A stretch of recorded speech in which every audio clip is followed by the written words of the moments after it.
Hello guys, and welcome back to another episode of Xenoblade Chronicles X. Sorry, I just moved the mic, hopefully you didn't hear that.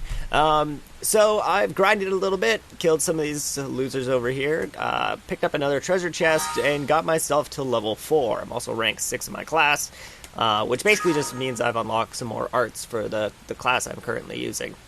So, as we continue, we will be heading on up here and moving forward into the open, beautiful world of Xenoblade Chronicles.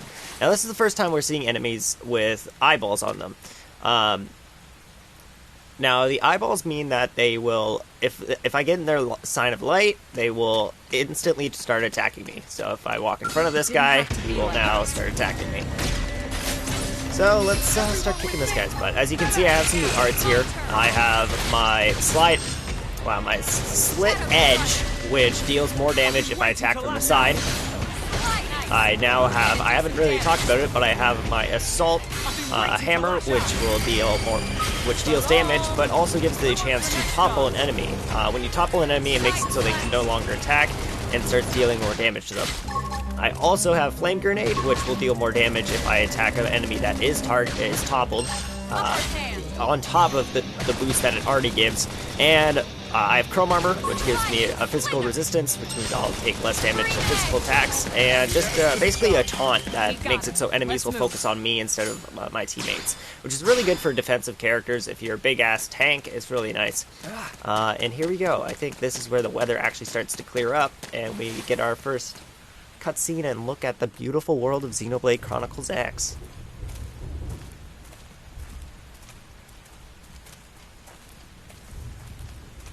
Here we go.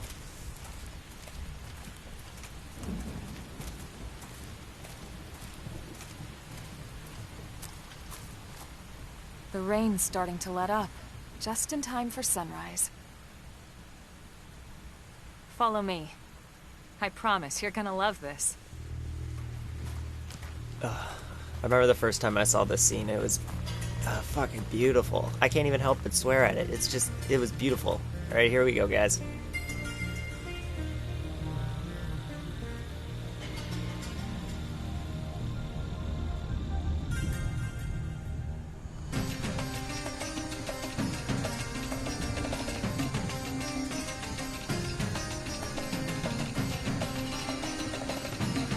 Every piece of it you can explore. You can get on top of that giant thing to the left. I can't do that yet because I don't have a skell, but you can do it.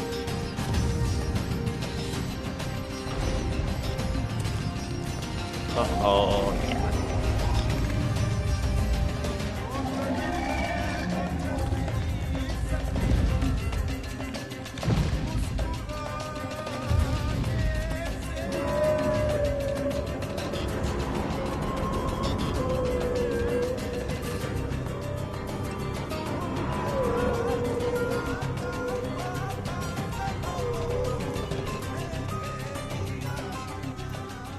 Pretty wild, huh? They're all indigenous, as far as we can tell. We need to learn to play nice with these guys if we're going to try and coexist together.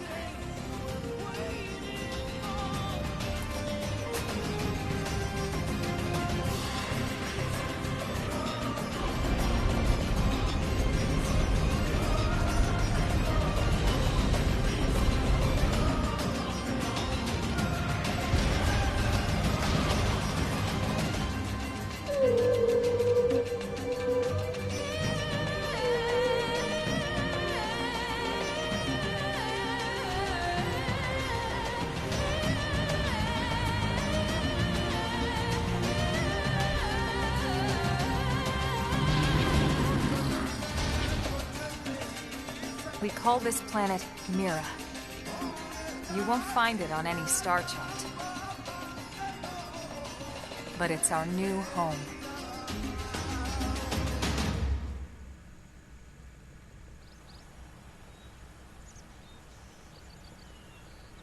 Recognize the habitat unit? That's where we're headed. Watch yourself. That first step's a doozy. We can jump if you like. You could handle the fall. But the indigents down there are another story. Some big, some mean, all nasty. Given our options, the high road here would be the safer way to go, relatively speaking.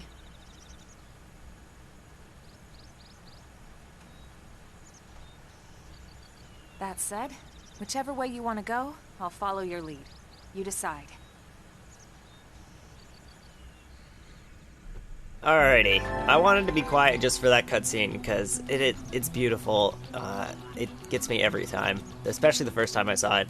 It's great being able to see the whole world in its full glory, especially in that cutscene. Alright, sprinting. If we want to reach the habitat before sundown, we'll need to pick up the pace and start sprinting. Sprinting is good for times when you need to get somewhere in a hurry or when you need to break out of an especially hairy situation. So we can auto-run or we can toggle sprint. I don't use auto-run too often, I just usually sprint everywhere. So, the last time I played this game, I took the high road. I could possibly take the bottom road. It's easy, it's quick, but there's a bunch of higher level monsters down there. I could probably take them, but the issue is the top road is just so much more beautiful, and I really want to take it because I just want to show off everything that this world has to really show at the moment. And just so you know, pretty much just like Xenoblade Chronicles, everything in this game that you can see, you can explore. The top of the mountain you can get to, the top of that thing you can get to. There is a giant monster on top of that thing. I was standing underneath it and I was looking up because there's a drone site. Basically, there's these drone sites that you have to go to like bury drones, and then they like show they make more of the map show up, and they generate revenue for you and a bunch of other stuff, which is great. So you want to get as many of them as you can, and I was trying to find the one in that area, but I couldn't find it, and I ended up realizing that it's probably on top of that giant pillar thing. So I haven't gotten it yet, but I was looking up at it, and I noticed this giant-ass monster just, like, sitting there, walking back and forth, like, yo, I'm a badass. So I haven't gone up there yet, because you definitely need a skill to get up there. For those of you who don't know, skells are the giant... How is this guy not attacking while I was fighting that other guy? Skells are basically giant mechs that you can fight in, you can have in the game. Oh, I clicked the wrong button. Yeah, skells are basically giant mechs that you can have in the game that allow you to fly over huge amounts of distance, and I myself don't have a skill yet. Even in my main playthrough, and I've put multiple levels in and multiple hours in. I'm currently on chapter 5, and I still don't have it.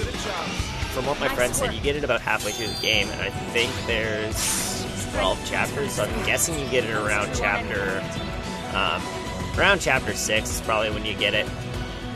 I have yet to get it, so we'll see. Now it's my turn.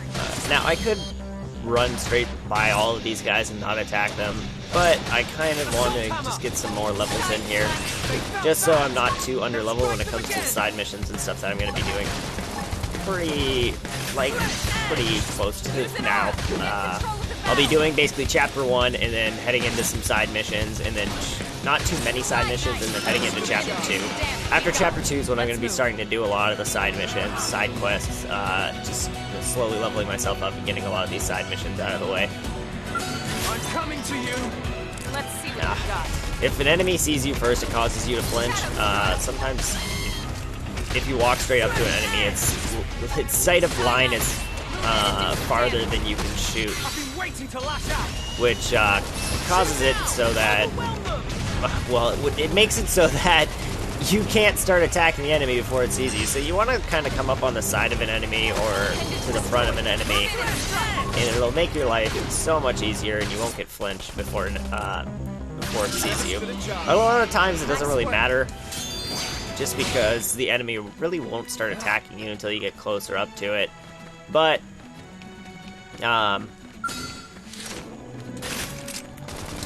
it won't start attacking you until you get closer up to it. But, you know,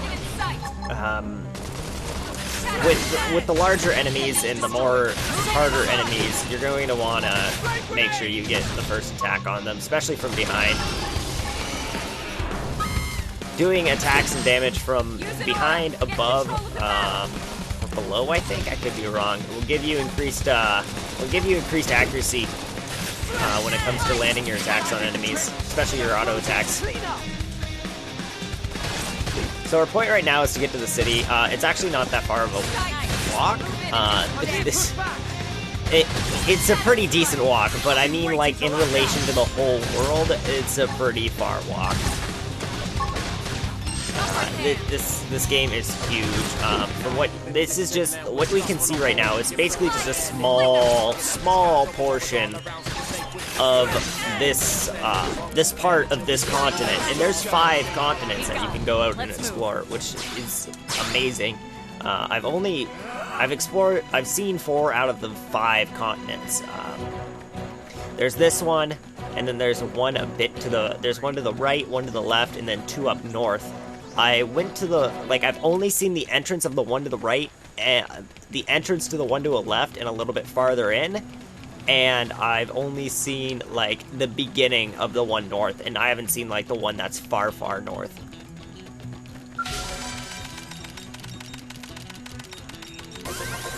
Also, all those enemies that we saw... Oh, don't want to fall down. That would have ended badly. All those enemies that we saw getting into this... I'm sorry, I'm stumbling over my words a lot. All those enemies that we saw in the beginning cutscene there are enemies that we can actually... There we go. Stagger it, topple it, and drop her. Boom! I love when things work out like that. So... all those enemies that we saw at the start are enemies that we're actually going to be fighting at. Really, pretty much besides one of them, fairly close to the beginning of the game. We saw the little cougar-looking things that were running across the field. That is a level 22 monkey that is currently sleeping. That's, well, I'm going to finish my first train of thought before I get into that. But, what level am I? Level 5? You know what, let's take this guy on here. This will be a little bit more of a fight, but, you know, I believe in myself. Right, let's do this. They're off guard. Now, melee attack. This'll stagger them. Side slash. Flame grenade. What was I saying? Yeah, so the first one that we saw was the cougar, which we will be fighting fairly close to now. We'll be fighting it soon. I love that move. We'll be fighting it fairly close to, probably in this episode, actually. You've already seen a lot of the other ones. The fish things that dive into the water are also pretty low level enemies that we'll be fighting. The only ones that we won't really be fighting at any point in time are the really big-ass dinosaurs that appeared, like, first, which was, like, one of the first things that we saw. We won't be fighting those anytime soon. Most of those are like level 40 to 50, and there is one that I ran into, and I'll probably run into again. One that I'll probably run into again that is a bit of a dick. He is a tyrant, which basically means that he's an uber strong version of those guys. And he's actually aggressive, which means if he sees you, he'll start attacking you. And he is level, there we go, kill him. He is level 92. I posted a picture of it on Twitter, actually. I walked into him, and I instantly was like, nope, nope, nope. And I just started walking away. Like, I was standing right next to him, and I didn't even realize it. I'm actually just going to run die this guy. I don't feel like fighting him right now. Oh, he spotted me. He would turn at the last second. All right. Well, then. Now I forget, like, that other train of topic that I was going to talk about. This is what happens. I think of something to talk about, and then I want to finish talking about the thing that I was already talking about, and then by then I'm gonna, like, already forget this. I'm gonna totally forget about all the other things I wanted to talk about. I'm being pushed back. This is bad. I need Alright. There we go. What about this guy who's up there? It's like, okay. Alright, so we're pretty much at the gates here. We're about to get into a cutscene any second and into a fight. So this will be starting any second now. Once we get closer to the gates, probably you're like, great, yep.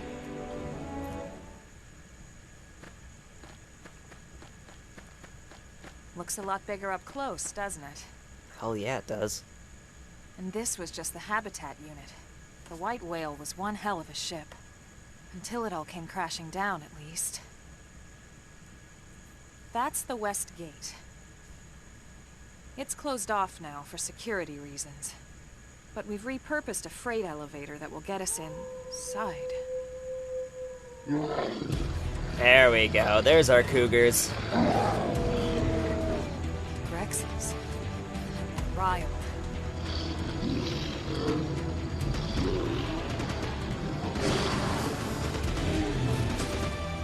We can't leave them roaming here. Not this close to the gate. We're gonna have to take them down. You ready? You ready to kick these things' ass? These things are actually all going to be under leveled compared to me right now. They are all like level 4. Yeah, level 4 and level 3. And I already toppled that guy.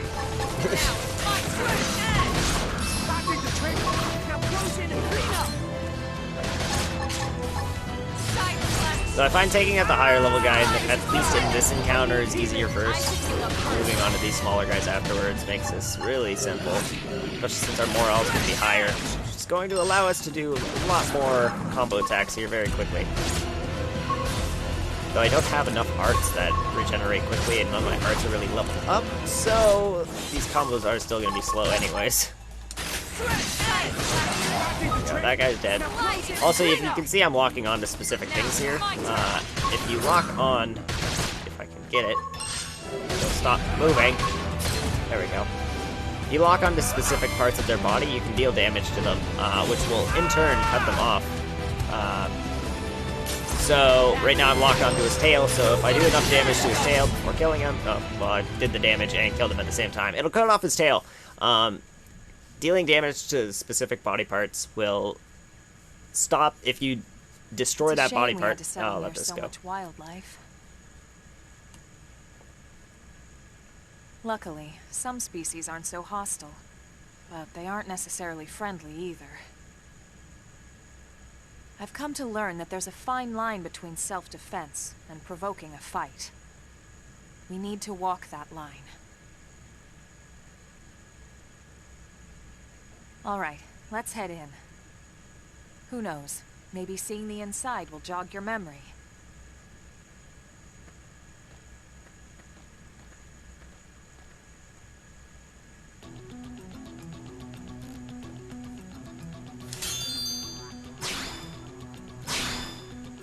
Alright, so like I was saying, if you do enough damage towards a specific part of the body, it will then destroy that appendage. So on some enemies, it'll stop them from doing specific attacks that require them to have that part of their body. It'll also allow you to start doing more damage to them. Yeah. So it's always great to target a certain appendage and make sure that you're dealing damage to appendage at all time instead of just straight up attacking their body. Because there's not really a downside to elevators ready for use. There's never a downside to attacking an appendage. That I've seen so far. I haven't seen any enemies where if you attack its appendage and destroy it, it will like go into a rampage mode or something. That'd be cool if that was a thing that does happen, though. We're actually about to get into another cutscene coming up here. So many cutscenes. I went the wrong way. Alrighty. We are about to find ourselves inside the city. This is actually a scene from one of the first trailers that was showed in Xenoblade Chronicles. After we knew it was Xenoblade, the first thing we ever saw was a very short clip of some mechs and stuff, and it was just called X at the time. And we've finished the prologue mission.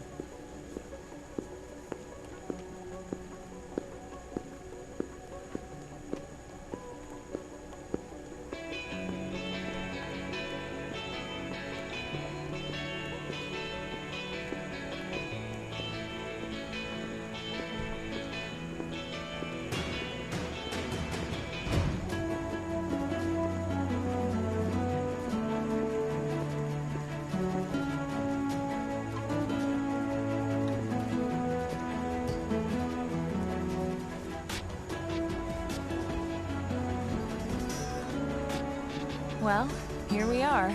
Not too shabby, huh? For a giant beached spaceship, anyway. But, like it or not, this place is our home now. We took the name from the city it was modeled after back on Earth.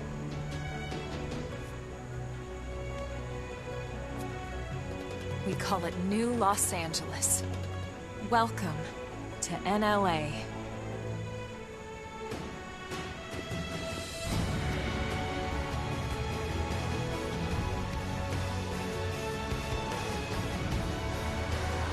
And so it was that another survivor came to join our band of refugees. Together, we resolved to forge a new way of life here on Mira, come what may. New LA was our beautiful lie to ourselves. Truth is, we were adrift, heading into the unknown.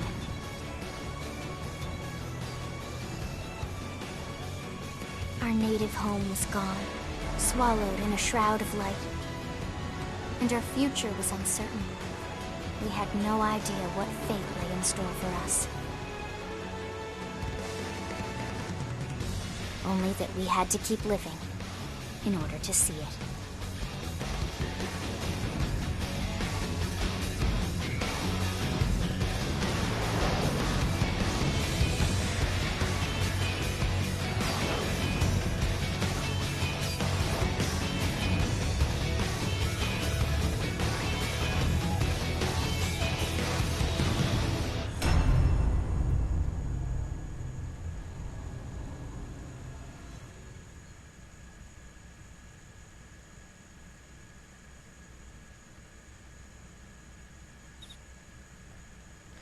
Alright guys, and that is it for this episode.